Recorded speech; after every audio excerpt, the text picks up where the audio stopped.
আসসালামু আলাইকুম প্রিয় দর্শক, অন্য মঞ্চের আলাপচারিতায় আপনাদের সকলকে স্বাগত জানাচ্ছি। নমস্কার, আমি তরুণ ঘোষ। বাংলাদেশে তারেক রহমানের তথ্য উপদেষ্টা বা ওই ধরনের কিছু জাহেদুর রহমান, তাকে কালকে ঢুকতে দেওয়া হয়নি ভারতে। এখন এই খবরটা আমি জানতামও না। কাল গভীর রাতে আমার বাংলাদেশি বন্ধু তিনি SMS করে রেখে দিয়েছিলেন। সকালবেলা উঠে আমি হাতরাতে আমি একটি কাগজের বিমানবন্দর করেসপন্ডেন্টকে যোগাযোগ করলেন। তিনি বললেন যে হ্যাঁ, এরকম খবর হয়েছে। এবং খবরটা আরো গভীরে গেলে এটা বোঝা যাবে যে জাহেদুর রহমানের বিরুদ্ধে একটা বড় সড়ো গন্ডগোলের কোন রকম একটা ইঙ্গিত আছে।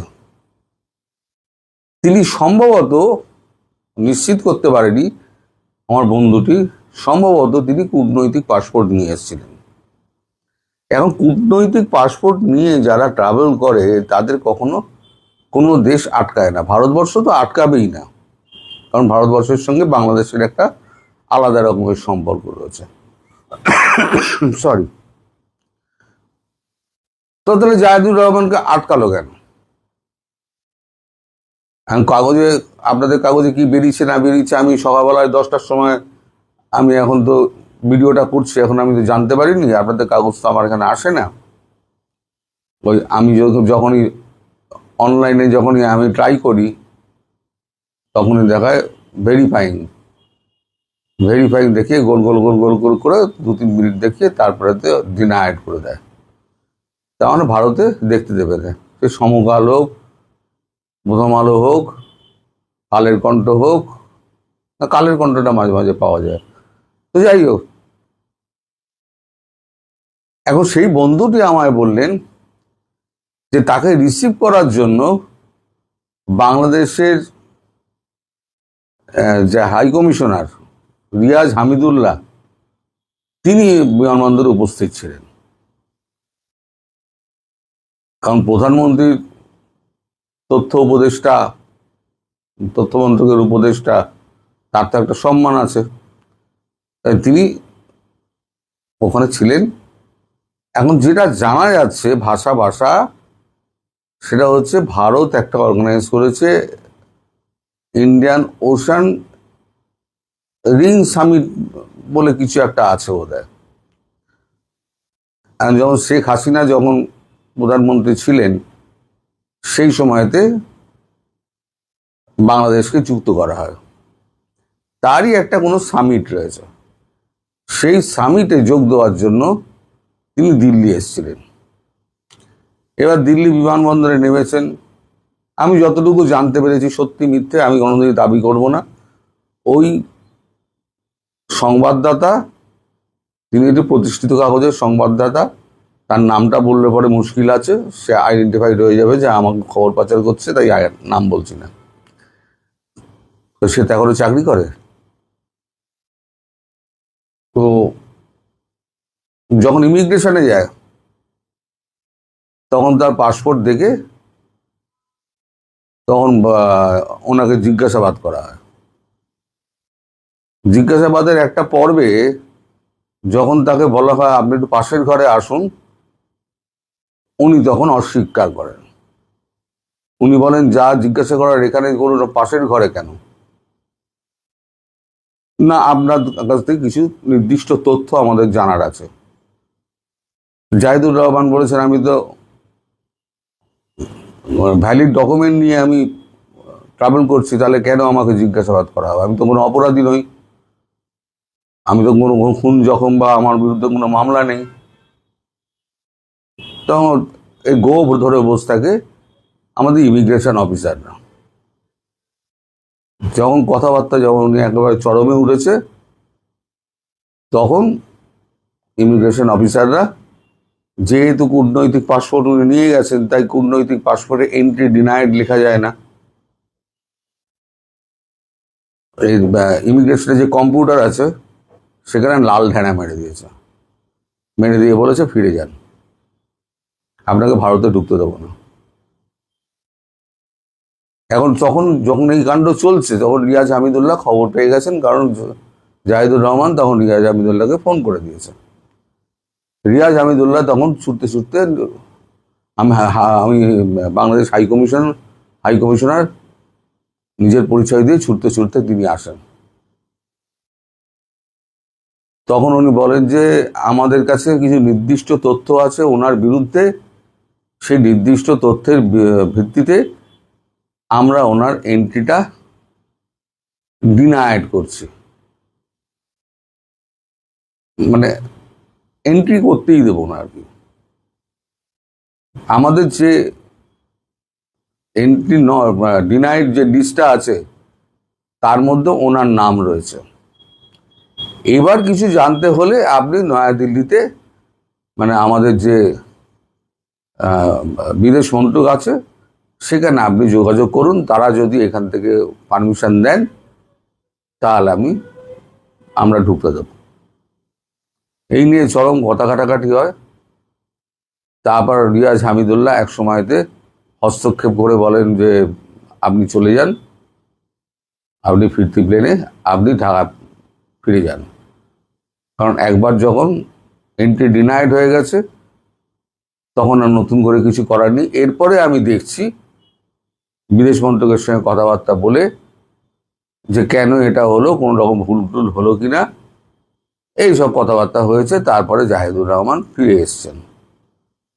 এখন ঢাকায় ফিরেছেন কি কোথায় ফিরেছেন তা আমি জানি না, আমি এখনো পর্যন্ত কোনো খবর পাইনি। মানে সকাল 10টা অবধি আমি যে এখন খবর করছি, কারণ আমি বেরিয়ে যাব, আজ আমার কলেজে ক্লাস আছে, তাই ভিডিওটা করে আপলোড করে আমি বেরিয়ে যাব টাইম লাইনে দিয়ে। তো এই কথা যখন বলা হয়েছে তখন গজগজ করতে করতে উনি ফিরে এসছেন। আমার যেটা মনে হচ্ছে, মানে আমার যে সংবাদদাতা নন্দুটি তিনিও যা বললেন, এনার বিরুদ্ধে ভারত বিরোধী প্রচুর কথাবার্তা উনি বলেছেন এবং শেখ হাসিনা উৎখাতের পেছনে এনার একটা বড় অবদান রয়েছে। আমি একবার আপনাদের ভিডিওতে বলেছিলাম যে যত মুড়োগুলো দেখা যাচ্ছে না, সব কিন্তু ছবি তুলে রাখা হচ্ছে এবং সব নাম কালেক্ট করে রাখা হচ্ছে। এই একটাও ভারতে এন্ট্রি পাবে না। যারা রাস্তায় নেমেছিল, বিপ্লব করেছিল, হ্যাঁ, ওই স্বৈরাচার দূর করেছিল, তারা একটাও ভারতে এন্ট্রি পাবে না। দেখুন আমার কথা সত্য হলো কিনা, ভারতে কিন্তু উনি এন্ট্রি পেলেন না। এইবারে দেখা যাক রিয়াজ হামিদুল্লাহ কিছু করতে পারে কিনা। তবে আমার মনে হয় এই যে এনাকে ফিরিয়ে দেওয়া, তথ্য উপদেষ্টাকে যে ফিরিয়ে দেওয়া, এটা কিন্তু তারেক রহমানের গালে কষিয়ে একটা চড় মারা। তোমার মন্ত্রকের উপদেষ্টাকে যদি আমি দেশে না ঢুকতে দিই তাহলে সেটা কিভাবে দেখা হবে? গালে চড় মারার সামিল তো, চড়টাই মারলো। এইবার তুই কার কাঁধে গিয়ে কাঁধে মাথা রেখে কাঁদবি, তুই কাঁদবে যা। তার মানে এখান থেকে স্পষ্ট হচ্ছে তারেক রহমানের সঙ্গে ভারতবর্ষের সম্পর্কটার লেভেলটা কোন জায়গায় গিয়ে এখন পৌঁছেছে। আমি বলি না, সম্পর্কের লেভেলটা এখন চায়ের তলানিতে ঠেকেছে। এখন আমার মনে হচ্ছে কাপ উপর করে দিয়ে তলানি যেটুকু ছিল সেটুকুও বোধহয় ফেলে দেওয়া হচ্ছে। এটা তার একটা নমুনা, ছোট নমুনা। এখন তারপরে কি হয় সেটা তো ভবিষ্যৎ বলবে। আগামীকাল আজকে মানে রাত্রিবেলা আমি কলেজ থেকে ফিরে এসে, ইউনিভার্সিটি থেকে ফিরে এসে আমি খবর পাবো। তখন যদি সেরকম ডেভেলপমেন্ট থাকে আমি আপনাদের জন্য আবার ভিডিও করব। 24 জুলাই জঙ্গি আন্দোলনে বিএনপির সাথে যে কোয়ালিশন হয়েছিল 24 জঙ্গিদের, সেটার ফলস্বরূপ আজকে তারেক রহমানের জঙ্গিদের কাছে যে পরিমাণ দায়বদ্ধতা আছে, 2001 থেকে 2006 সালে কিন্তু তারেক রহমানের কিংবা তখনকার বিএনপির জঙ্গিদের কাছে কিন্তু সেই পরিমাণ দায়বদ্ধতা ছিল না। আমি আসলে মূলত তারেক রহমানের রাজনৈতিক সার্ভাইভালের কোনোই রাস্তা দেখি না। এখন আওয়ামী লীগের সাথে সন্ধি করাকে উনি পরাজয় মনে করছেন, আর আমি যেহেতু আওয়ামী লীগের সমর্থক, আমি এর চেয়ে উদার গলায় ওনাকে আহ্বান জানাতে পারি না যে আপনি আসুন আওয়ামী লীগের সাথে সন্ধি করুন। জিয়াউর রহমানকে আমি আসলে মোটা দাগে যেটা দেখি, পাকিস্তানের জেনারেলরা যেভাবে রাষ্ট্র চালান বা রাষ্ট্রকে যেই চোখে দেখেন, জিয়াউর রহমান রাষ্ট্রকে ঠিক সেই চোখে সেইভাবে দেখতেন। আজকে আসিম মুনির যে রাষ্ট্রকে যেভাবে দেখে, কিংবা পারভেজ মোশাররফ রাষ্ট্রকে যেভাবে দেখে, জিয়াউর রহমান রাষ্ট্রকে সেভাবেই দেখতেন। তবে এবার বোঝা যাচ্ছে যে জিয়াউর রহমানের সেই অপকর্মের কিংবা কর্মের ফল তার ছেলে কিন্তু পেতে যাচ্ছেন। সেটা হলো একটা পরিস্থিতি যেখানে সেই জঙ্গিদের কাছে পুরোপুরি আত্মসমর্পণ, তারেক রহমান যে পুনরায় রাজনৈতিক জীবনটা পেলেন সেটা কিন্তু আরেকবার খুন হয়ে যাবে। সেই অবস্থা দেখার জন্য নিশ্চয়ই বাংলাদেশ জাতীয়তাবাদী দলটা প্রস্তুত নয়। গাইবান্ধায় রাম মূর্তি নির্মাণ নিয়ে যা হচ্ছে এবং তার প্রেক্ষাপটে বাংলাদেশের জঙ্গি মৌলবাদীরা যেভাবে প্রতিক্রিয়া দেখাচ্ছে এবং এই ঘটনাকে কেন্দ্র করে তারা যা যা করছে, এটা কিন্তু তারেক রহমানের সরকারের জন্য একটা বড় অশনি সংকেত। এমনিতেই তারেক রহমানের সরকার অনেক বিপদগ্রস্ত, অর্থনীতিতে বিপদগ্রস্ত, বহির্বিশ্বের সাথে সম্পর্ক রাখার ক্ষেত্রে বিপদগ্রস্ত। তার সাথে যোগ হয়েছে বিএনপির এই রাজনৈতিক সহোদরদের দৌরাত্ম্য। এটা তারেক রহমানের সরকারকে কোথায় নিতে পারে সেটা নিয়ে একটু আলোচনা করা যাক। আমরা 2001 থেকে 6 সালে তারেক রহমানের যে সরকার ছিল, অর্থাৎ বিএনপি সরকার, প্রধানমন্ত্রী বেগম খালেদা জিয়ার নেতৃত্বে, সেখানে আমরা দেখলাম যে শেষ পর্যন্ত তারেক রহমানের সরকার বা বিএনপির সেই সরকার সম্পূর্ণরূপে মৌলবাদীদের কাছে আত্মসমর্পণ করেছিল, যার ফলে বাংলা ভাই এবং শায়ক আব্দুর রহমানের আবির্ভাব, জেএমবির আবির্ভাব, 63 জেলায় বোমা বিস্ফোরণ, উদ্দিসির বিভিন্ন অনুষ্ঠানে, রমনা বটমূলে আক্রমণ, এগুলো তখন তারেক রহমানের সরকারকে খুব একটা বিপদগ্রস্ত করে নাই, বিএনপি সরকারকে, কিন্তু বাংলাদেশকে প্রথম বিশ্বের সামনে পরিচিত করায় যে বাংলাদেশে মৌলবাদ কতটা শক্ত। কিন্তু এইবারের অবস্থা কিন্তু সেই জায়গায় নাই। 24 জুলাই জঙ্গি আন্দোলনে বিএনপির সাথে যে কোয়ালিশন হয়েছিল 24 জঙ্গিদের, সেটার ফলস্বরূপ আজকে তারেক রহমানের জঙ্গিদের কাছে যে পরিমাণ দায়বদ্ধতা আছে, 2001 থেকে 2006 সালে কিন্তু তারেক রহমানের কিংবা তখনকার বিএনপির জঙ্গিদের কাছে কিন্তু সেই পরিমাণ দায়বদ্ধতা ছিল না। তখন জামাত আর বিএনপি ছিল শুধুই একটা রাজনৈতিক কোয়ালিশন। এখন কিন্তু জঙ্গিদের দাবি, এবং যেটা অংশত সত্য, সেটা হলো যে তারেক রহমানকে কিন্তু প্রধানমন্ত্রী বানিয়েছে জঙ্গিরা। এটাই তারা বলে, এবং এটা কিন্তু বিশেষভাবে সত্য। তারেক রহমান যতই পেশি শক্তি দিয়ে অংশগ্রহণ করুন না কেন 24 জঙ্গি আন্দোলনে, এই আন্দোলনের নেতৃত্ব কিন্তু দিয়েছে সার্জিস হাসনাত নামক আত্মঘাতী জঙ্গিরা, যারা জামাতের গুপ্ত ঘাতক এবং সদস্য। ফলে আজকে তারেক রহমানের সরকারের উপর জঙ্গিরা যে ধরনের প্রভাব বিস্তার করতে চাচ্ছে, সেটা তারেক রহমান কিভাবে আটকাবেন? তারেক রহমান এখন পর্যন্ত কোনো কিছুতেই, বিশেষ করে যেমন ইউনূসের শত অপরাধ থাকা সত্ত্বেও, এমনকি 2024 যারা যারা লাল বদর হয়েছিল, এমন অনেক সাংবাদিক আজকে ইউনূসের গ্রেপ্তার এবং বিচার দাবি করছে, বিশেষ করে হামে এতগুলো শিশু মারা যাওয়ার পর, এবং আরো বিভিন্ন ধরনের দুর্নীতি, লুটপাট যেভাবে ইউনূস করেছে এবং এই জঙ্গিগুলো করেছে, ইউনূসের পুরো ডাকাত বাহিনী করেছে, এই পরিমাণ দুর্নীতি কিন্তু বাংলাদেশে আগে কখনো হয় নাই। ফলে সাধারণভাবে জনগণের মনে একটা দাবি আছে যে তারেক রহমান কিছু একটা করুক, কিন্তু তারেক রহমানের সরকারের সেই সাহস নাই। উপরন্তু রয়েছে এই জঙ্গিদের মনের ক্ষোভ যে শেখ হাসিনার সরকারের পতন ঘটিয়েছে জঙ্গিরা, ক্ষমতায় বসলো তারেক রহমানের বিএনপি। এটা আসলে কোনোভাবে মেনে নেওয়া যায় না, যতই তারা পার্টনার হোক। যখন ক্ষমতা আরোহণের বিষয়, তখন তো তারা আবার প্রতিদ্বন্দ্বী। এই জায়গায় তারেক রহমানের আসলে কোনোই উপায় নাই জঙ্গিদের সাথে কম্প্রোমাইজ করে সামনের দিকে চলা।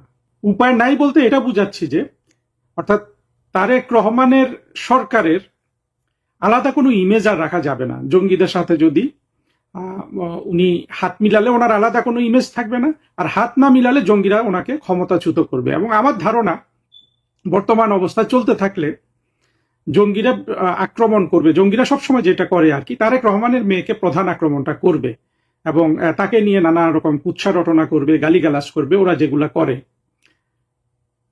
এইভাবে তারা একসময় তারেক রহমানকে নাজেহাল করে ফেলবে, কিন্তু তারেক রহমানের কিছুই করার থাকবে না, কারণ তারেক রহমান তো নিজেই তাদের পার্টনার।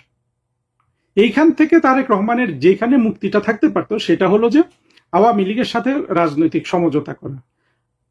অ্যাকচুয়ালি আওয়ামী লীগের সাথে রাজনৈতিক সমঝোতা জঙ্গিদের মানে জঙ্গি থাকুক বা না থাকুক, সেটাই কেবল তারেক রহমানকে একটা সাস্টেইনেবল, তার রিভাইভাল বা সার্ভাইভাল দুটাই সংহত করতে পারত। কারণ 21শে আগস্টের গ্রেনেড হামলার পর তারেক রহমানের যেভাবে রাজনৈতিক পতন ঘটেছিল, সেইখান থেকে যেভাবে তাকে মুক্তি দেয়া হয়েছে, এটা কিন্তু আইনের দৃষ্টিতে যেমন অবৈধ, নৈতিকতার দৃষ্টিতেও অবৈধ। সেই জায়গায় যতক্ষণ উনি জঙ্গিদের সাথে আছেন, বর্তমান কোয়ালিশন মেনটেন করছেন, ততক্ষণ ওনাকে আওয়ামী লীগের সাথে সন্ধি করতে হচ্ছে না। কিন্তু বিনিময়ে তিনি বাংলাদেশকে, অর্থাৎ বাংলাদেশের জঙ্গি মৌলবাদীদের কোনো ধরনের তার সাথে যে তফাৎ নাই, সেই চেহারাটা আবার পৃথিবীকে দেখাচ্ছেন। তাহলে তারেক রহমান করবেনটা কি? তারেক রহমান ইন্ডিপেন্ডেন্টলি বিএনপি রাজনৈতিক দল হিসাবে বাংলাদেশে আসলে সার্ভাইভ করার ক্যাপাসিটিটা অনেক দূর হারিয়ে ফেলেছে। তারেক রহমানের একের পর এক ভুল নীতির কারণে, সবচেয়ে বড় ভুল নীতি ছিল 21শে আগস্টের গ্রেনেড হামলা চালানো।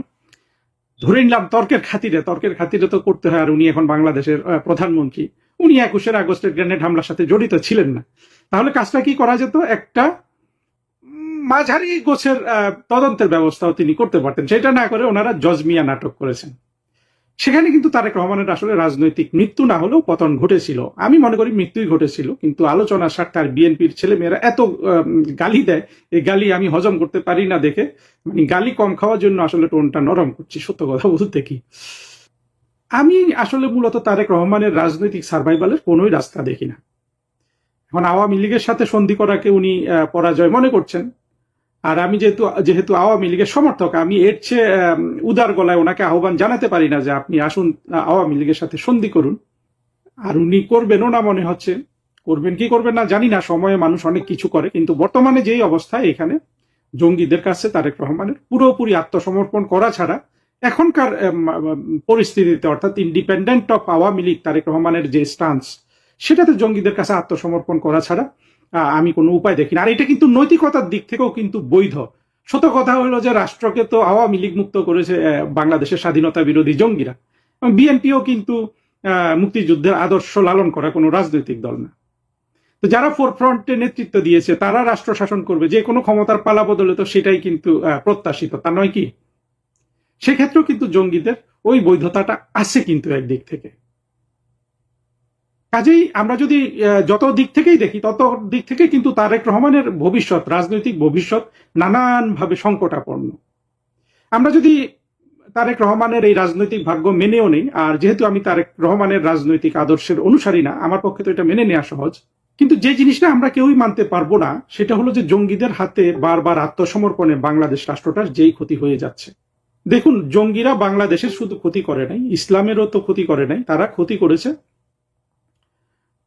সার্বিকভাবে, দেশের যেমন ক্ষতি করেছে ইসলামেরও তেমন ক্ষতি করেছে। বাংলাদেশে এক সময় আলেম ওলামাদের কিন্তু একটা ভালো সামাজিক মর্যাদা ছিল এক সময়, এখন কিন্তু সেটা আর নাই। এখন আলেম বলতে আমরা কাজী ইব্রাহিমকে দেখি, আজহারিকে দেখি, মুফতি আমির হামজাকে দেখি। ফলে এখন আর আসলে এই আলেম সমাজ যেটা, তাদের কিন্তু কোনো ধরনের সামাজিক মর্যাদা কিন্তু নাই। যখন থেকে তারা রাষ্ট্র ক্ষমতা দখল করার স্বপ্ন দেখা শুরু করেছে, তখন থেকে কিন্তু তারা তাদের সামাজিক মর্যাদা হারিয়েছে। আর বাংলাদেশ হারিয়েছে তার সার্ভাইভালের সব ধরনের সম্ভাবনা। এই ভিডিওটা যে জিনিসটা বলে শেষ করব সেটা হলো, পৃথিবীর আরো বিভিন্ন দেশে তো ইসলামিক মৌলবাদ আছে, বাংলাদেশের এই ইসলামিক মৌলবাদটা কিন্তু পৃথক এবং বেশি ক্ষতিকর। এর এর কারণই হলো কিন্তু 1971 সালে ইসলামিক মৌলবাদের পরাজয়। কারণ এই ইসলামিক মৌলবাদীরা তখন পাকিস্তানের সমর্থক ছিল। এটা না হলে আমি যেমন ইজিপ্টে আমি যখন 1.5 বছর চাকরি করি 2009-10 সালে, আমি কিন্তু ইসলামিক ব্রাদারহুডকে অনেক গভীরভাবে সেখানে পর্যবেক্ষণ করেছিলাম। ইসলামিক ব্রাদারহুড তো আমরা সবাই জানি যে মানে হলো জামাতের একটা ভাতৃপ্রতিম সংগঠন, যেটা বাংলাদেশের জামাত সেটা কিন্তু ইজিপ্টে ছিল ইসলামিক ব্রাদারহুড। কিন্তু ইসলামিক ব্রাদারহুডের আইডিওলজিতে কিন্তু সেই দেশে 10% আবার খ্রিস্টান আছে, কপটিক খ্রিস্টান বলে তাদেরকে। খ্রিস্টানদের সাথে কিন্তু ওই ধরনের মারামারি হতো, কিন্তু বাংলাদেশের মৌলবাদীরা যেভাবে হিন্দু ঘৃণা আর ভারত ঘৃণা করে, ইজিপ্টের ব্রাদারহুডের মধ্যে কিন্তু ভিন্ন ধর্মের কারো প্রতি এই ধরনের কিন্তু ঘৃণা ছিল না। কারণ হলো ইজিপ্টে বাংলাদেশের মুক্তিযুদ্ধের মতো কোনো ঘটনা ঘটেনি, ফলে ঐতিহাসিক কোনো কারণ ছিল না যে খ্রিস্টান বলুন বা অন্য ধর্মের মানুষদের এই পরিমাণ ঘৃণা করা। বাংলাদেশের মৌলবাদীরা, আমি এটা বিশ্বাস করি যে বাংলাদেশের মৌলবাদীরা যে পৃথিবীর অন্যান্য দেশের মৌলবাদীদের চেয়ে অনেক বেশি ঘৃণা উৎপাদন করে এবং ঘৃণার চর্চা করে, এর মূল কারণ কিন্তু ভারত উপমহাদেশের রাজনৈতিক প্রেক্ষাপট। একটা হলো 1947 সালে ধর্মের ভিত্তিতে রাষ্ট্রটা 2 ভাগ হওয়া। রাষ্ট্র যদি কোনোভাবে সেদিন 2 ভাগ হওয়া আটকানো যেত, আমি মোটামুটি গ্যারান্টি দিয়ে বলতে পারি বর্তমান বিশ্বে, বর্তমান অবস্থায় হিন্দু এবং মুসলমান হতো সবচেয়ে সম্প্রীতি বান্ধব দুটি সম্প্রদায়, যারা একটা দেশে পাশাপাশি বসবাস করে একটা দৃষ্টান্ত স্থাপন করেছে। 47 সালে যদি রাষ্ট্র ভাগটাকে এড়ানো যেত, রাষ্ট্রভাগের দায় কার সেই আলোচনা অনেক দীর্ঘ, সেখানে গেলাম না। এটা যদি করা যেত তাহলে কিন্তু এখন যেমন দেখা যাচ্ছে যে নানান ঐতিহাসিক জিনিস এখানে নিয়ে এসে হিন্দু এবং মুসলমানদের পাশাপাশি তাদের পিসফুল কোএক্সিস্টেন্স অলমোস্ট অসম্ভব মনে করা হচ্ছে বাংলাদেশে।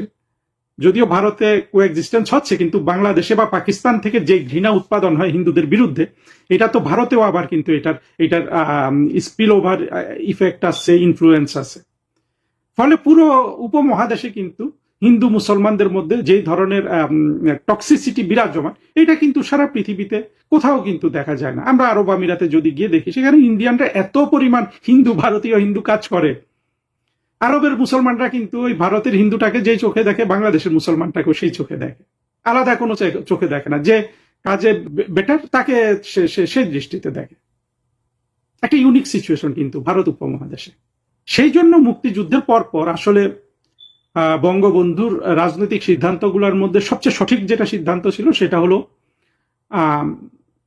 ধর্মীয় রাজনীতি বন্ধ করে দেয়া। আবার জিয়াউর রহমানের সবচেয়ে বড় রাজনৈতিক ভুল ছিল, ভুল উনি তো আর ভুল মনে করেন না, সেই ক্ষেত্রে আমাদেরকে বলতে হবে অপকর্ম ছিল, এই এই এই এই আমাদের মুক্তিযুদ্ধের চেতনাকে থোড়াই কেয়ার করে এই ইসলামিক জঙ্গিবাদীদের, বিশেষ করে জামাতের রাজনীতিকে পুনর্জীবন দেয়া। তবে আমার মনে হয় জিয়াউর রহমানও কিন্তু স্বপ্নেও দেখেন নাই যে বাংলাদেশের জামাতের এবং জামাতের নেতৃত্বে পুরো জঙ্গি শ্রেণীর যেই আধিপত্য আজকে গড়ে উঠেছে, এটা জিয়াউর রহমানও মনে হয় কল্পনা করে নাই। আমি জানি আমার এই কথার সাথে অনেকে দ্বিমত পোষণ করবেন, কারণ তারা হয়তো বলবেন যে না, জিয়াউর রহমান এটা করেছে। জিয়াউর রহমান রাজনীতির প্রয়োজনে অনেক কিছু করেছে। জিয়াউর রহমানকে আমি আসলে মোটা দাগে যেটা দেখি, পাকিস্তানের জেনারেলরা যেভাবে রাষ্ট্র চালান বা রাষ্ট্রকে যেই চোখে দেখেন, জিয়াউর রহমান রাষ্ট্রকে ঠিক সেই চোখে সেইভাবে দেখতেন। আজকে আসিম মুনির যে রাষ্ট্রকে যেভাবে দেখে, কিংবা পারভেজ মোশাররফ রাষ্ট্রকে যেভাবে দেখে, জিয়াউর রহমান রাষ্ট্রকে সেভাবে দেখতেন। পাকিস্তানি জেনারেলরা দেখেন, তারা কিন্তু একটা ইসলামিক প্রজাতন্ত্র শাসন করে, পাকিস্তানি সামরিক বাহিনী অফিসিয়ালি একটা ইসলামিক প্রজাতন্ত্র। কিন্তু আপনি খোঁজ নিয়ে দেখেন, সেই দেশে যেই জামাত আমরা 71 সালে পরাজিত করলাম, সেই জামাত বাংলাদেশে এখন রাষ্ট্র ক্ষমতার স্বপ্ন দেখে, সেই একই জামাতের পাকিস্তানে বর্তমানে পার্লামেন্টে একটা সিটও নেই। অবাক লাগে না? আমরা কি আসলে পাকিস্তানি শাসকদের বুঝি? আমার মনে হয় না আমরা বুঝি। ফলে জিয়াউর রহমানও নানান কারণে আমাদের কাছে মিসরেড রয়ে গেছেন।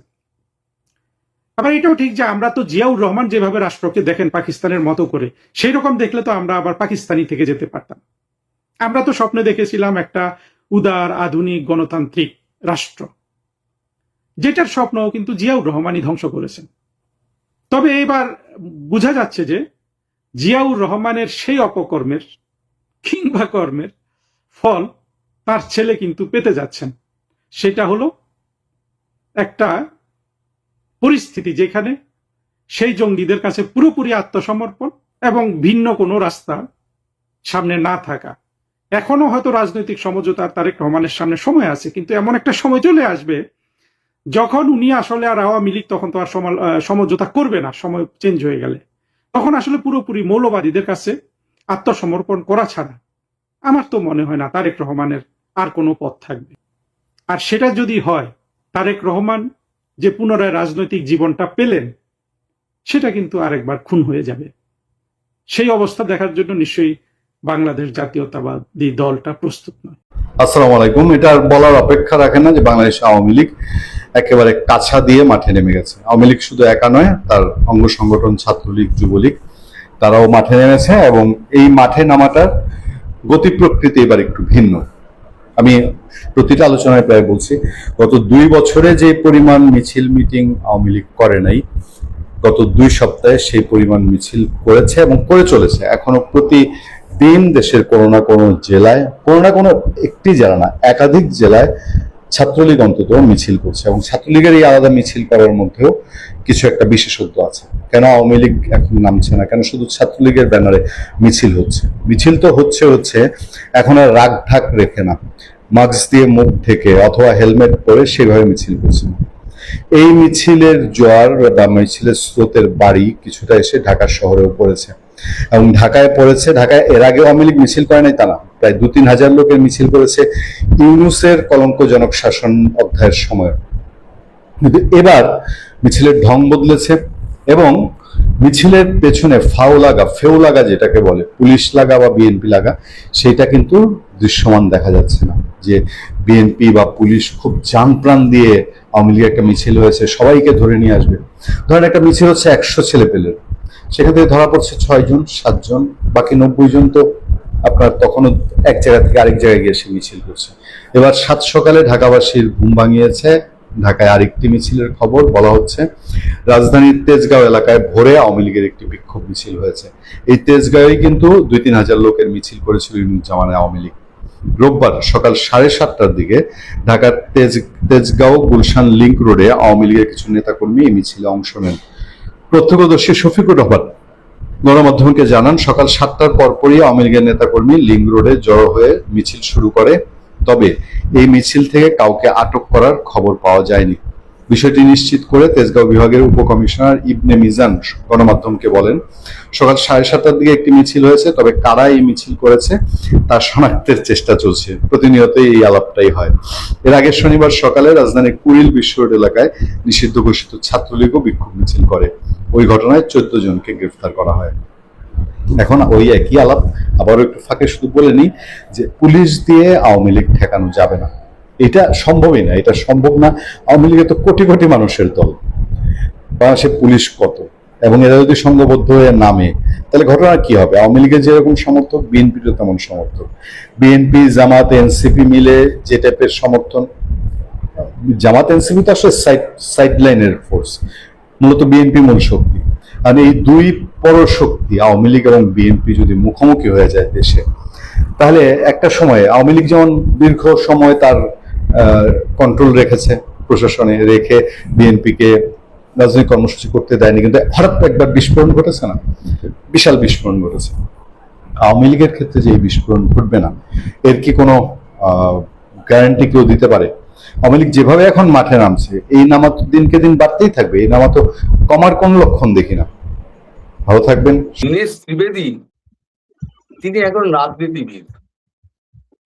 রাজনীতিবিদদের কথা বলা একরকম, আর কূটনৈতিক লোকের কথা বলা একরকম। কূটনৈতিক একটা ব্যক্তি সে যখন কথা বলবে, তার দাড়ি কমা ফুল স্টপ পড়বে না পড়বে সে আগে থেকে ঠিক করে রাখে। এমনকি তার মুখায়ব, ফেসিয়াল মুভমেন্ট, ফেসিয়াল এক্সপ্রেশন কি হবে, তার হাত কোথায় থাকবে, তিনি পা মুড়ে বসবেন নাকি পা জড়ো করে বসবেন, সব কিন্তু মাপা। তিনি হেসে কথা বলছেন নাকি হালকা চালে কথা বলছেন, সব কিন্তু মাপা হয়। আর রাজনৈতিক নেতাদের ওসব কোনো ব্যাপার থাকে না, তারা দুম করে একটা কথা বলে দিল। যেমন কূটনৈতিক নেতাদের আপনি কখনো দেখবেন না তারা আঙুল উঁচিয়ে কথা বলেছেন, কোন দেশে কোনো কূটনীতিককে আপনি দেখবেন না যারা পাকা কূটনীতিক হয়। যেমন জয়শঙ্করজিকে আপনি দেখবেন খুব মৃদু ভাষায় যাকে ভর্ৎসনা করার তাকে ভর্ৎসনা করেন, যেটুকু বলার তিনি বলেন, যেটুকু না বলার তিনি এড়িয়ে যান। এখন ইনি একটু বিতর্কিত মানুষ, দীনেশ ত্রিবেদী খুব ঘোরের লোক, কিন্তু ভীষণ ঘোরের লোক, বহু জল ঘাটের জল খাওয়া লোক। এখন সে গিয়ে একটা কথা বলে দিয়েছে দুম করে, একই আকাশ একই বাতাস, মানে একই ভাষা, এইসব নানান কথা বলেছেন রাবীন্দ্রিক ঢঙে। কিন্তু এগুলো তো কূটনীতির ভাষায় চলে না, এই রাবীন্দ্রিক ঢং ভং চলে না। এখানে তো আপনার প্রতিটি কথা তো মাপা হয়। এখন তিনি লুজ বল খেলেছেন, সেটা জামাত ধরে নিয়েছে। ভারতবর্ষ কোনোদিনই বাংলাদেশ দখল করতে যাবে না। এমনকি অখণ্ড ভারতের যে কথাটা বলা হয় সেটা কাগজে কলমে বলা হয়। আজকে যদি পিওজেকে অধিকার করার মতো অবস্থা কিন্তু এখন আছে।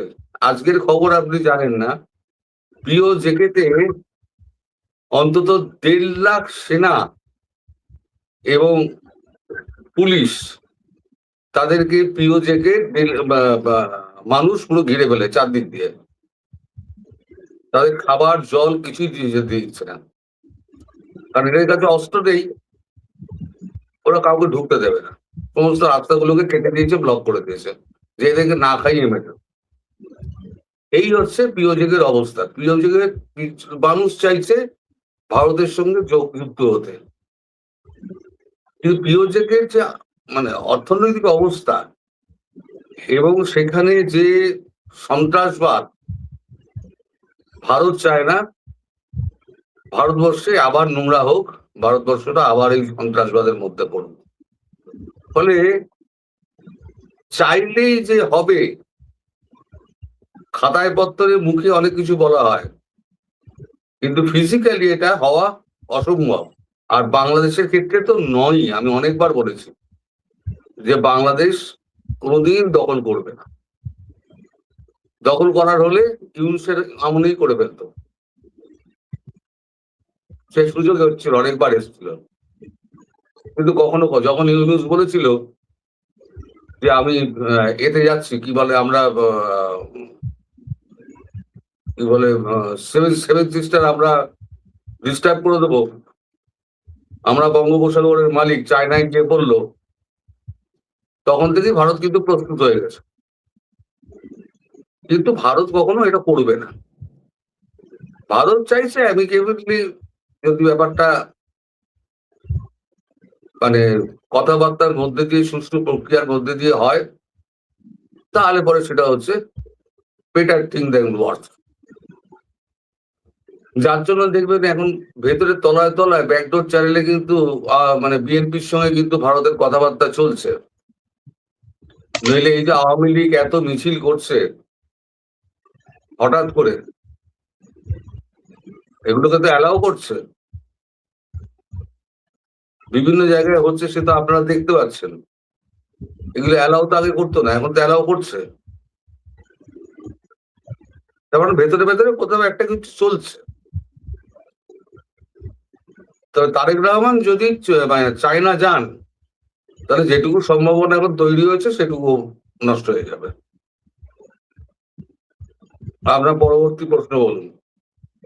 পরবর্তী প্রসঙ্গে যাচ্ছি দাদা, আমাদের বর্ডার, বাংলাদেশের সাথে ভারতের এত সম্পর্ক, এত নিবিড় সম্পর্ক, গভর্নমেন্টের কথা বলছি না, পিপল টু পিপল, একদম মানুষের সাথে মানুষ। এই যে আজকে আপনার সঙ্গে আমি শো করছি, আমাদের মধ্যে একটা সৌহার্দ্য আছে বলেই ন্যূনতম সাংবাদিকতার জায়গায় প্রত্যেকটা কমিউনিটিতে লেখক সাহিত্যিক সবাই একটা টিউনিং এর মধ্যে আছে। সেখানে এই যে বর্ডারে একটা আনস্টেবিলিটি শুরু হলো, এই একবার বিজেপি লোক বিএসএফ লোক খেলে দেয়, তো বিজেপি ফেরায়, আবার একটা সংঘর্ষের মতো পরিস্থিতি তৈরি হয়।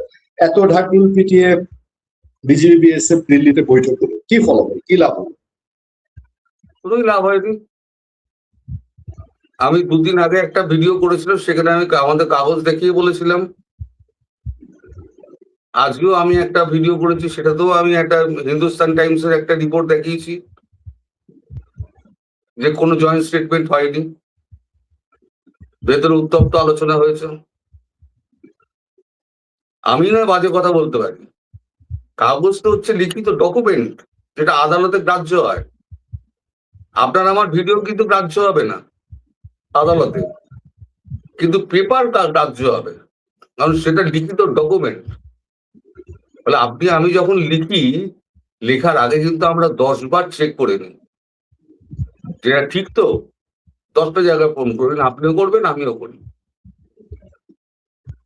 তা আমি তো লেখা দিয়েছি, বিভিন্ন কাগজের লেখা দিয়েছি, আনন্দবাজারের লেখা দিয়েছি, টাইমস অফ ইন্ডিয়ার লেখা দিয়েছি। আজকে যেমন হিন্দুস্তান টাইমস বের করেছে, কালকে গতকালের ডেড লাইনে 13 তারিখে রাত্রিবেলা ছেড়েছে, সেটাও আজকে দিয়েছি। ফলে এই যেটা কথা বলা হচ্ছে যে জয়েন্ট স্টেটমেন্ট হয়েছে, সে কথাটা ঠিক নয়। জয়েন্ট স্টেটমেন্ট হয়নি। যে যার মতো বিবৃতি দিয়ে, মানে বিএসএফ কিছু বলেনি, বিজিবি দেশে গিয়ে একটা স্টেটমেন্ট দিয়েছে, যদিও আমার কাছে তো সেটা আসে। আপনার দেশে তো কিছুই আমার কাছে আসে না, বলে আমার কাছে আসে। আর বর্ডার ইস্যু যেটা বলছেন আপনি, জি, আগে তো এই অবস্থা ছিল না। 2024-এর আগে এই অবস্থা কি ছিল? তখনও এত বাংলাদেশি আমাদের এখানে কাজ করতেন, এখনো কাজ করেন। তাহলে কি এমন ঘটলো যে ভারতবর্ষ হঠাৎ একবার 180 ডিগ্রি ঘুরে গেল? এটা শুরু করেছিল ইউনূস, তারপর তার সাঙ্গপাঙ্গ যারা আছে তাদের সঙ্গে কিছু সাধারণ মানুষ যারা এনসিপি করে, আওয়ামী লীগ ব্যতীত যারা মানুষ আছেন, সাধারণ মানুষ এর মধ্যে ঢোকেন না, যারা এই পার্টি পলিটিক্স ডার্টি গেম এটা যারা ঢোকে, they entered a solid part in this game and pulled that controversy. তো ওইখান থেকে মানে আমি কিন্তু ভিডিওতে বেশ কয়েকবার বলেছি যে ভারতের মনোভাব পাল্টাচ্ছে, বাংলার মনোভাব পাল্টাচ্ছে। আপনারা যেটা করছেন, দু দেশের মধ্যে সম্পর্কটা বিষিয়ে যাচ্ছে, আপনারা এটা করবেন না, এতে ক্ষতিগ্রস্ত আপনারা হবেন। আস্তে আস্তে দেখুন সব বন্ধ হয়ে গেল, ক্রেডিট লাইন তো আর নেই, এখন টাকা নাও মাল দিচ্ছি, টাকা দিচ্ছি মাল নাও। তারপরে এই জমি ব্যবহার করতে দেবো না, ওই পোর্ট ব্যবহার করতে দেবো না, তারপর বাংলাদেশি যত আছে আমরা এবার খেলাবো। এই যে এসআইআরটা হঠাৎ হলো কেন? এসআইআরটা হলো এই কারণে যে ভারতবাসী অরিজিনালি কত আছে এবং বাংলাদেশি এবং পাকিস্তানি কত ঢুকে আছে সেটা জানার জন্য এসআইআর কমপ্লিট হলো। দেখা গেল যে সারা ভারতবর্ষ যদি আপনি যোগ করেন, আমাদের এখানে 92 লক্ষ শুধু ধরবেন না, আমাদের যতগুলো স্টেট আছে সারা স্টেট জুড়লে আপনি প্রায় 2 কোটির বেশি মানুষ আছে যারা হচ্ছে বাংলাদেশ। এখন এখানে একটা ঘোষিত সিদ্ধান্ত, শুভেন্দু অধিকারীর ঘোষিত সিদ্ধান্ত যে আমরা এখানে জেলে রেখে আমাদের পয়সা এদিকে দীর্ঘদিন ধরে আমরা খাওয়া পড়াবো কেন? এখন আর থানায় রেখে লাভ নেই, সোজা বিএসএফ এর হাতে তুলে দাও, বিএসএফ ওখানে গেট খুলে পার করে দেবে। আর কালকে রাত পরশু দিনকে একটা দুঃখজনক ঘটনা ঘটেছে, পরশু তার আগের দিন, আজকে আমাদের কাগজে বেরিয়েছে, দুপুরবেলা আমি ওইটা নিয়ে ভিডিও করেছি। আমার কলকাতাবাসী যারা আছে, যারা বাঙালি, যারা আমার রয়েছে, যারা সাবস্ক্রাইবার রয়েছে, তারা প্রচুর গালি দিয়েছে, আমাদের বিস্তর গালি দিয়েছে, যে আপনার ঘরে গিয়ে রাখেন, রামের মূর্তি ওখানে করতে দিচ্ছে না, তখন আপনার সেকুলারিজম কোথায় থাকে? আমি বলেছি আমি হিন্দু মুসলমানের কথা বলিনি, আমি উত্তরে যেটা দিয়েছি, আমি বলেছি মানবাধিকারের প্রশ্ন দুটো দেশেরই। যে 9 বছরের বাচ্চা থেকে 12 বছরের বাচ্চা চারটে, তারা ওই বরফের মধ্যে না খেয়ে না দিয়ে দুদিন ধরে সীমান্তে পড়ে রয়েছে। গতকালকে বিজিবি তাদের দিয়ে গিয়ে খাইয়ে দাইয়ে আবার সীমান্তের ধারে বসিয়ে দিয়েছে। এখানে আমার একটা প্রশ্ন হচ্ছে, তারা তো বলছে আমার অমুক জায়গায় বাড়ি, আমার কাছে ডকুমেন্ট নেই, কিন্তু আমার অমুক জায়গায় বাড়ি, বাড়িতে খোঁজ দেন আমি গেছিলাম কিনা। এখনো তাড়ি দিচ্ছে, নইলে অ্যারেস্ট করবে, আমি চলে এসেছি ভয়ে। আমার প্রশ্ন, আপনার 10 লাখ রোহিঙ্গা আপনারা নিতে পারলেন, তাদেরকে পাসপোর্টও দিয়ে দিতে পারলেন, অথচ আপনার নাগরিককে আপনারা ফেরত দেবেন না কেন? আমরা 2000-এর ওপরে একটা লিস্ট পাঠিয়েছিলাম, 4 মাস হয়ে গেছে, যে নথি যাচাই করে আমাদের জানানো হোক যে এরা বাংলাদেশি না ভারতীয়। আজ পর্যন্ত কিন্তু তার কোনো রিপ্লাই আসেনি, দুঃখের বিষয় এটাই। তো যাই হোক, দাদা, আপনি বলছেন যে বাংলাদেশে যে এখন মানে গত 2 বছরের তুলনায় গত 2 সপ্তাহে যে পরিমাণ আওয়ামী লীগ, যুবলীগ, ছাত্রলীগের মিছিল হয়েছে, এটা বিএনপি প্রশ্রয় দিচ্ছে, বিএনপি অ্যালাউ করছে, তাহলে তো কোন একটা রাজনৈতিক সমঝোতা হচ্ছে। আবার আমরা দেখছি যে আওয়ামী লীগের উপর নিষেধাজ্ঞা উঠছে না, মামলাও হচ্ছে, বিএনপির লোকজনই কিন্তু আবার এখনো মামলা করছে, কোথাও কোথাও বিএনপির সঙ্গে সংঘাত হচ্ছে। তাহলে আপনি প্রশ্রয় দেওয়া বা সমঝোতার ইঙ্গিত কিভাবে পাচ্ছেন? আওয়ামী লীগের এটা যে মারপিটটা যেটা হচ্ছে, সেটা বিএনপি আর আওয়ামী লীগ সমর্থকদের পক্ষে, ছাত্র দল এবং আওয়ামী লীগ, তাদের মধ্যেই বেসিক্যালি মারপিটটা হচ্ছে। এখন এই যে আপনাদের, আগে তো আওয়ামী লীগ তো এখন আগে তো ঘরে ঢুকে গেছিল, তাহলে ঘর থেকে এখন বেরোলো কি করে? কোন জাদুকাঠিতে বেরিয়ে গেল? আগে তো পুলিশের ভয়ে তারা তো দেশ ছাড়া হয়ে গেছিল, তারা বনে জঙ্গলে গিয়েছিল। তার মানে কোথাও একটা নেগোসিয়েশন তলায় তলায় হচ্ছে ব্যাকডোর চ্যানেলে। এখন সেই ব্যাকডোর চ্যানেলের এটা আপনার প্রকাশ পাবে পরে, এখন তো প্রকাশ পাবে না। আর এটা সম্ভবত করছে খলিলুর রহমান, সম্ভবত, আমি ঠিক বলতে পারবো না, কূটনৈতিক ব্যাপার, এগুলো না জেনে দুম করে মন্তব্য করাটা উচিত নয়। তাই এটা নিয়ে আমি কোনো মন্তব্য করবো না। তবে আমার মনে হয় খলিলুরের পেছনে রয়েছে বড় অনুঘটক। তবে এই যে পুতিন যেটা আওয়ামী বলছেন, লীগের আমরা যেটাকে পুশিং বলছি, আপনারা সেটা বলছেন কি যেন আপনারা বলছেন? আমরা বলছি পুশিন, আপনারা বলছেন পুশব্যাক। পুশব্যাক। তারা পুশব্যাক করছে, আপনারা পুশিং বলছেন। ইনটা কখন হবে? আউটটা যখন হয়েছিল তখন তো ইন হবে। বাংলাদেশ থেকেই তো আউট হয়েছিল, তা বাংলাদেশে ইন হচ্ছে, সোজা হিসেব। এটা চলবে, এটা কিন্তু থামবে না। আর শুভেন্দু অধিকারী কিন্তু ছেড়ে দেওয়ার পাত্র না, যাকে বলে একদম শক্ত চানা, যখন ধরেছে তখন কিন্তু ছাড়বে না। আপনি যেহেতু শুভেন্দু অধিকারীর কথা বললেনই, শুভেন্দু অধিকারী গত পরশু দেখলাম যে উনি আর বাংলাদেশ ইস্যুতে কোনো কথা বলবেন না। তার মানে কি তিনি শেখ হাসিনা সম্পর্কে 5ই আগস্ট 24-এর পরে যে কথাগুলো বলতেন, শেখ হাসিনার ফেভারে যেত, তিনি কি আর শেখ হাসিনার সাথে নাই? না না না, সেটা নয়। দেখুন, তখন যখন বলেছেন তখন কিন্তু নির্বাচনের আগে একজন রাজনৈতিক নেতা হিসেবে তিনি বলেছেন, তার যে তখন মুখভঙ্গি, তার যে কথা বলার স্টাইল ছিল, সেটা হচ্ছে আক্রমণাত্মক। তাকে তখন সিংহাসন দখল করতে হবে যে কোনো প্রকার, টিএমসি কে হটাতে হবে, তার জন্য যত মানে সানানো যায় আক্রমণ সানাও। কিন্তু উনি মনে প্রাণে যেটা বিশ্বাস করেন সেটাই উনি বলেছিলেন।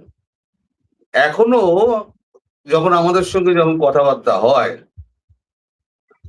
তখন আমি একবার জিজ্ঞেস করেছি, আপনি কি পুরনো তুমি কি পুরনো জায়গায় আছো এখনো, পুরনো স্টেটমেন্টে তুমি স্ট্যান্ড করছো? বলছে হ্যাঁ অবশ্যই। কিন্তু আমার মনে হয় যেহেতু এটা এখন কেন্দ্র সরকার সরাসরি দেখছেন, স্বরাষ্ট্রমন্ত্রী অমিত শাহ সরাসরি দেখছেন এবং প্রধানমন্ত্রী সরাসরি এর মধ্যে জড়িত আছেন, তাই কোনো রাজ্যের মুখ্যমন্ত্রী এর মধ্যে আগ বাড়িয়ে ঢুকে গিয়ে কোনো মন্তব্য করে বিষয়টাকে খোলা করতে চাইছে না। ওই জন্য হয় তার উপরে কোনো নির্দেশ আছে, অথবা তিনি নিজে থেকে বুঝে নিজেই পিছিয়ে গেছেন, এটা নিয়ে কোনো কথা বলছেন না। তার মানে এই নয় যে তিনি হাসিনার ওপর থেকে তার আস্থা, তার ভালোবাসা এতটুকু কমিয়ে দিয়েছেন। আপনি যে বলছেন দাদা যে বিএনপি আওয়ামী লীগের মিছিলগুলোকে অ্যালাউ করছে, প্রশ্রয় দিচ্ছে, আপনি কি এমন বোঝাতে চাচ্ছেন যে ইন্টারনালি বিএনপি এবং আওয়ামী লীগের মধ্যে কোনো সমঝোতার আলাপ চলছে বা হয়ে গেছে, এবং এখানে কি আপনারা যেহেতু ভারতে আছেন, ভারতের কোনো ভূমিকা আছে, এরকম কোনো কিছু বোঝাতে চাচ্ছেন আপনি? না, আমার দেখে মনে হচ্ছে আগে যেখানে 4টে লোক জড়ো হতে পারতো না, সঙ্গে সঙ্গে তাদেরকে ধরে নিয়ে গিয়ে ভ্যানে তুলে জেলে পাঠিয়ে দিত, এখন দেখছি তো হাজারে হাজারে মানুষ মিছিল করছে এবং ছাত্রলীগকে ব্যাপক ঠেঙাচ্ছে। পুলিশ লোক দেখানো 5-6 জনকে গ্রেপ্তার করছে, বাকি যে লোকগুলো আছে তারা কোথায়? কোনো একটা জায়গায় তো অর্গানাইজ হচ্ছে, কোথাও একটা অর্গানাইজ হচ্ছে, সেখান থেকে 5,000-10,000 লোক তো অ্যারেঞ্জ হয়ে যাচ্ছে। আমি বহু আগে আমি কিন্তু ভিডিওতে বলেছি, এই যে এটা হচ্ছে এই হাম আর গুটি বসন্তের মতো ছোঁয়া আছে, একবার যদি এই ছোঁয়া লেগে যায় না, সারা দেশে কিন্তু এই মানে এটা লেগে যাবে। ঠিক সেটাই হচ্ছে। আওয়ামী লীগ ধীরে ধীরে আড়ে বহরে বাড়ছে, আরো বাড়বে, এক সময় দেখবেন সরকার খুব চাপে পড়ে যাবে, সেদিকেই যাচ্ছে। সম্মানিত দর্শক, মারাত্মক যুদ্ধ ঝুঁকির মধ্যে পড়ে গেছে বাংলাদেশ। আপনারা দুটো বিষয় যে অবশ্যই জানেন, যে যারা যুদ্ধবাজ তারা কোনো অবস্থাতেই যুদ্ধ ছাড়া টিকতে পারে না, যুদ্ধ তাদের লাগবেই। বর্তমান শতাব্দীতে যুদ্ধবাজ জাতি হিসেবে আমেরিকা, যুদ্ধবাজ রাষ্ট্র হিসেবে মার্কিনীরা বা মার্কিন যুক্তরাষ্ট্র যে কুখ্যাতি অর্জন করেছে, এটির সঙ্গে আসলে দীর্ঘমেয়াদে পৃথিবীর অন্য কোনো ফ্যাসিজম বা অন্য কোনো যাকে বলা হয় সাম্রাজ্যবাদী শক্তি, সেটা চেঙ্গিস খান হোক, হালাকু খান হোক, তৈমুর লং কিংবা ধরুন হিটলার, মানে তারা অতি অল্প সময়ের মধ্যে মানে একটা যুদ্ধ করেছে, যতটা সম্ভব ক্ষয়ক্ষতি করেছে, তারপরে তারা শেষ হয়ে গেছে। কিন্তু সেই যে প্রথম মহাযুদ্ধ থেকে আজ অবধি তা প্রায় 100 বছর হলো। সেই 100 বছরের অধিক কাল সময় ধরে, 110 বছর, প্রথম মহাযুদ্ধ যদি আপনি ধরেন তার থেকে প্রায় 110 বছর। এই 110 বছর ধরে সারা দুনিয়াতে যে যুদ্ধের দামামা আমেরিকা বাজাচ্ছে, যে যুদ্ধের তাণ্ডব তারা চালাচ্ছে, এবং যুদ্ধ খেলে যে অর্থ দানব তৈরি করছে, এবং যেভাবে সারা পৃথিবীর অর্থনীতি, রাজনীতি সব কিছু তারা যেভাবে নিয়ন্ত্রণ করছে, তাতে করে মানে মানুষের নাভিশ্বাস উঠে গেছে। পৃথিবীর সৃষ্টি হওয়ার পর কখনো এরকম কোনো দানব রাষ্ট্র, এরকম কোনো দানব জাতি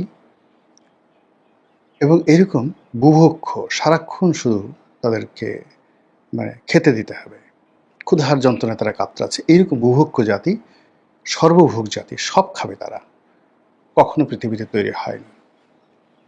ইতিহাসের একজন ছাত্র হিসেবে যতটুকু পড়েছি, যতটুকু জেনেছি, সবারই একটা লিমিটেশন ছিল।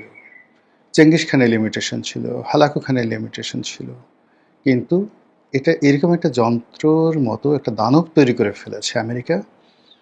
এখানে কোনো ব্যক্তির উপর নির্ভর করে না, পুরো সিস্টেম, পুরো ব্যবস্থাপনা, রাষ্ট্রযন্ত্র, তারা হাজার হাজার হিটলার, হাজার হাজার মুসলিনি, হাজার হাজার চেঙ্গিস খান তারা তৈরি করে চলেছে। তাদের এক একটা রাষ্ট্রদূত এই বর্তমান জমানাতে কখনো কখনো, তাদের একজন পররাষ্ট্র মন্ত্রণালয়ের কর্মকর্তা, ডোনাল্ড লুয়ের মতো একজন কর্মকর্তা, কখনো কখনো তারা সেই চেঙ্গিস খানের চাইতে ভয়ঙ্কর হয়ে ওঠে।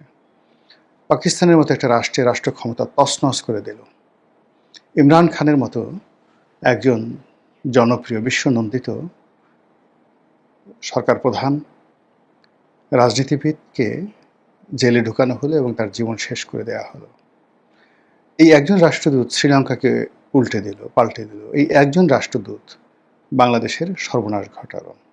এই হলো একটা সিস্টেম। সেই সিস্টেমে সে ডোনাল্ড চলে গেছে, নতুন হয়তো কেউ এসছে, কিন্তু তার মন মানসিকতা, চিন্তা চেতনা কোনো অবস্থাতেই এই সিস্টেমের বাইরে যেতে পারছে না। যেমন ধরুন, ডোনাল্ড ট্রাম্প যখন ক্ষমতায় এলেন, তিনি সবার আগে ঘোষণা দিলেন যে অন্য দেশের সরকার পরিবর্তন করা, এগুলো তিনি করবেন না। এগুলো তিনি অতীতে সরকার যেটা করেছে ভুল করেছেন, কিন্তু তিনি এখন সেই কাজই আসলে আগের চেয়ে আরও বেশিভাবে করছেন। তিনি যুদ্ধ বাধানোর জন্য আসেননি, তিনি যুদ্ধ পরিসমাপ্ত করতে এসেছেন। কিন্তু আমরা দেখলাম যে তিনি আসার সঙ্গে সঙ্গে তিনি যেটা আশ্বাস দিয়েছিলেন বিশ্ববাসীকে নির্বাচনের আগে, যে তিনি উইদিন 1 সপ্তাহের মধ্যে অথবা 24 ঘন্টার মধ্যে সম্ভবত এরকম একটা খুব দাম্ভিকতা নিয়ে বলেছিলেন যে ইউক্রেন যুদ্ধ তিনি বন্ধ করে দেবেন। বিশ্বাস করেন, দুনিয়া কেউ বিশ্বাস না করলো, আমি কিন্তু বিশ্বাস করেছিলাম এবং আমি দোয়া করেছিলাম যেন ডোনাল্ড ট্রাম্প ক্ষমতায় আসে। কিন্তু আসার সঙ্গে সঙ্গে কী হলো, সেই ইউক্রেন যুদ্ধ আরও জটিল আকার ধারণ করলো। তিনি বিগত টার্মে যে ছিলেন, তখন ইরানের সঙ্গে আজকের যে সমস্যাটা, এই সমস্যাটা শুরু করলেন তিনি। বারাক ওবামা অনেকটা শান্তিপূর্ণ পর্যায়ে সেটা নিয়ে এসেছিলেন, ওদের সঙ্গে একটা চুক্তি করেছিলেন, সেই চুক্তির বিনিময়ে তাদের টাকা পয়সাগুলো ছাড় দেওয়া হয়েছিল। কিন্তু এ জমানাতে এসে আমেরিকা পরপর 2 বার ইরানের সাথে যুদ্ধ করে এখন এমন পরিস্থিতি পড়েছে যে নিজের রাষ্ট্র রীতিমতো দেউলিয়া হওয়ার পর্যায়ে পৌঁছে গেছে। ইতিমধ্যে তাদের প্রায় $10 বিলিয়ন তারা ছাড় করে দিয়েছে, যে টাকা আটকানো ছিল সংযুক্ত আরব আমিরাতে। আর বাকি আমেরিকার অন্যান্য ব্যাংকে, ইউরোপে যে সমস্ত অর্থ, ইরানের অর্থ রয়েছে, সেগুলো প্রায় $24 বিলিয়ন। এই $24 বিলিয়ন ইরানকে ফেরত দিতে হচ্ছে এই মুহূর্তে। এর মধ্যে $10 বিলিয়ন দেওয়া হয়েছে। আর পর্দার আড়ালে যে কত ক্ষতিপূরণ দেওয়া হচ্ছে, যেটা রাষ্ট্রীয় কোষাগার থেকে ডলার ছাপিয়ে তাদেরকে এই কর্মটি করতে হবে। ফলে এই যে মধ্যপ্রাচ্য থেকে তারা যে লেজ গুটিয়ে পালিয়ে এলো, কিন্তু তারা চলবে কি করে? তাদের যে রাষ্ট্র ব্যবস্থা, সেই রাষ্ট্র ব্যবস্থার যে রেভিনিউ কালেকশন, সেই রেভিনিউ কালেকশনের একটা বিরাট উৎস হলো যুদ্ধলব্ধ গনিমত এবং যুদ্ধলব্ধ গনিমতের মাল। এরপর অস্ত্র শস্ত্র, এগুলোর ব্যবসা তো আছেই। তো সেই দিক থেকে এখন মধ্যপ্রাচ্যে তাদের যে অবস্থা, সেখানে তাদের ঘাঁটিগুলো যে পরিমাণ ক্ষয়ক্ষতি হয়েছে, তাতে কয়েক $ট্রিলিয়ন তাদের লাগবে এগুলো আবার পুনর্নির্মাণ করতে। তাদের যে হাই ভোল্টেজ F-35 মতো বিমান যেভাবে নষ্ট হয়েছে এবং যেভাবে মানে ইরান সেগুলোকে ধ্বংস করেছে, টোটাল প্রযুক্তিটা এখন ইরানের হাতে চলে গেছে।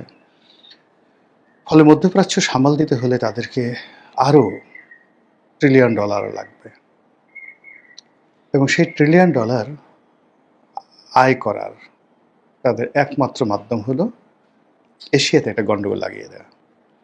ইতিপূর্বে তারা ভিয়েতনামে গণ্ডগোল করতে গিয়ে তারা উচিত শিক্ষা পেয়েছে, তারা আফগানিস্তানে যুদ্ধ করতে গিয়ে উচিত শিক্ষা পেয়েছে, তাইওয়ানে তারা ঘাঁটি করতে গিয়ে, তাইওয়ানকে প্রোটেকশন দিতে গিয়ে তারা চীনের সঙ্গে যে বাণিজ্য সংঘাত এবং দ্বন্দ্ব সংঘাতে জড়িয়েছে, তাতে করে তাদের অর্থনীতি ক্রমশ ঝুঁকির মধ্যে পড়েছে। আর চীন হু হু হু হু করে উপরে উঠে গেছে।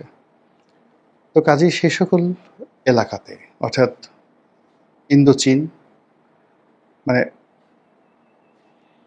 তারপর ফিলিপিন্স, ফরেস্ট বলতে যা বোঝায় যে সকল দেশগুলো বোঝায়, হংকং, সিঙ্গাপুর, তো এই সকল এলাকাতে আসলে তাদের আর নতুন করে কোনো কিছু করার নাই। তারা দুটো জায়গাতে দুষ্টুমি করবে বা করতে পারে। একটা হলো মালাক্কা প্রণালী। এই মালাক্কা প্রণালী ইন্দোনেশিয়া কেন্দ্রিক যে মালাক্কা প্রণালী, এখানে তারা দুষ্টামি করবে, আর বঙ্গোপসাগর কেন্দ্রিক তারা একটা দুষ্টামি করবে। তো সেই দুষ্টামির ফলে কি হলো যে এখানে এশিয়াতে ব্রিক্স, অর্থাৎ মার্কিন ডলারকে মোকাবেলা করার জন্য চীন এবং রাশিয়ার নেতৃত্বে যে একটা অর্থনৈতিক গোষ্ঠী তৈরি হয়েছে under the name of BRICS, তো সেই ব্রিক্সের ধারণাকে ভেঙে দেওয়ার জন্য তাদের এই দুটো জায়গাতে যদি ঘাঁটি করতে হয়, প্রাথমিক স্তরে তাদের 1 নম্বর পছন্দের জায়গাটা হলো মায়ানমার। তো মায়ানমারে আলটিমেটলি তারা অনেক সর্বনাশ করে ফেলেছে। এখন সেই সর্বনাশের ফলে কি হলো, মায়ানমারে এই মুহূর্তে অন্তত 2 ডজন, মানে 24টি পক্ষ রয়েছে, সশস্ত্র পক্ষ, যারা পরস্পরের সাথে যুদ্ধ করছে, কেন্দ্রীয় সরকারের সাথে যুদ্ধ করছে। এবং মায়ানমারের পরিস্থিতি সামাল দিতে গিয়ে চীনকে রীতিমতো হিমশিম খেতে হতে যাচ্ছে। এবং তাদের সেই চক্রান্তের ফলে তারা যে বিভেদের বীজ মায়ানমারে বুনেছে, এর দায় থাইল্যান্ডকে শোধ করতে হচ্ছে। বহু সংখ্যক মায়ানমার অধিবাসী থাইল্যান্ডে আছে। এর দায় ভারতকে শোধ করতে হচ্ছে। বহু সংখ্যক মায়ানমারের অধিবাসী ভারতে আছে, মণিপুরে আছে। আর বাংলাদেশের অবস্থা তো আপনারা জানেন, 15 লক্ষ রোহিঙ্গা এখন বাংলাদেশে। এটা তাদের খেলার প্রাথমিক স্তর। দ্বিতীয় স্তরে তারা এখানে আসলে কয়েকটি রাজ্য করতে চাচ্ছে, রাষ্ট্র করতে চাচ্ছে। এমনকি এই জন্য তারা দরকার হলে বাংলাদেশকে ধূলিসাৎ করে ফেলবে, টুকরো টুকরো করে ফেলবে।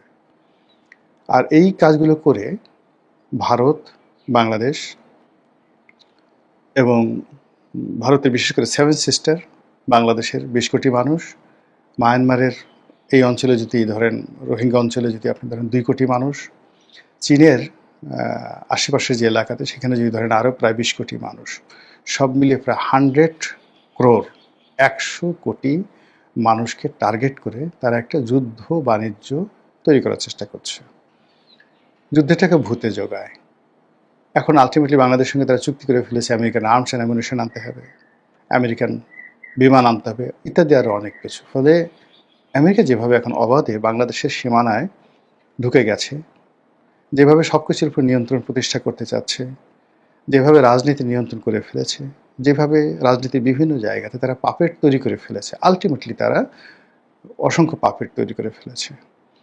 এর ফলশ্রুতিতে যদি খুব দ্রুত মায়ানমারের সহিংসতা বৃদ্ধি পেয়ে যায়, ভারতের 7 সিস্টারে যদি যাকে বলা হয় সংঘাত বেড়ে যায়, আর এই ভারতের 7 সিস্টারের যে সংঘাত এবং মায়ানমারের যে সংঘাত, এটা যদি জেনারেল হাবটা বাংলাদেশে হয়। এর আগে আপনি জানেন যে এই বাংলাদেশ নিয়ে চীন খুব খেলেছে। বিএনপির জমানাতে ওই যে 10 ট্রাক অস্ত্র মামলা, সেই 10 ট্রাক অস্ত্র মামলার যে মূল টার্গেট, এটা ছিল চীন এবং ভারতের একটা রাজনৈতিক যাকে বলা হয় প্রতিযোগিতা, মারামারি, হানাহানি, কাটাকাটি। তো সেই মারামারি, হানাহানি, কাটাকাটির মধ্যে বাংলাদেশকে সামহাউ তারা ইনক্লুড করে ফেলেছিল। এবং বাংলাদেশ বুঝে হোক না বুঝে হোক হয়তো সেই ফাঁদে পা দিয়েছিল। তার প্রেক্ষিতে একটা 1/11 হলো, তার প্রেক্ষিতে বিএনপিকে ক্ষমতা থেকে যেতে হলো। আবার এই আমেরিকার যে পলিসি, সেই পলিসির কারণে শেখ হাসিনাকে যেতে হলো, আওয়ামী লীগের মতো একটা দলকে বলতে গেলে এই দুরবস্থার মধ্যে পড়তে হলো, এবং ডক্টর মোহাম্মদ ইউনূসের মতো একটা সরকারকে আমাদের মেনে নিতে হলো, আমাদের ঘাড়ের উপর চাপিয়ে দেওয়া হলো। এবং সেই সরকার ব্যর্থ হওয়ার পরে আবার নতুন আরেকটি সরকার এলো। এই সরকার কতটা ভালো করবে মন্দ করবে, দিস ডাজ নট ম্যাটার। এটা কোনো ম্যাটারই করে না। ম্যাটার করে যেটা, সেটা হলো যে এই সরকার কতদিন থাকবে, এই সরকার আমেরিকায় কতটা প্রিভিলেজ দেবে, এবং এই সরকারের ঘাড়ে ভর করে আমেরিকা কী কী অপকর্ম করবে। আর সেই অপকর্মগুলোর একটা চূড়ান্ত রূপ হলো বাংলাদেশের চারিদিকে যুদ্ধের দামামা বেজে উঠেছে। আর সেই যুদ্ধের দামামা যদি বাংলাদেশের মধ্যে ঢুকে যায়, তাহলে যে আমাদের কী হবে একমাত্র মহান আল্লাহ ছাড়া আর কেউ বলতে পারেন না। আসসালামু আলাইকুম রহমতুল্লাহি ওয়া বারাকাতুহু।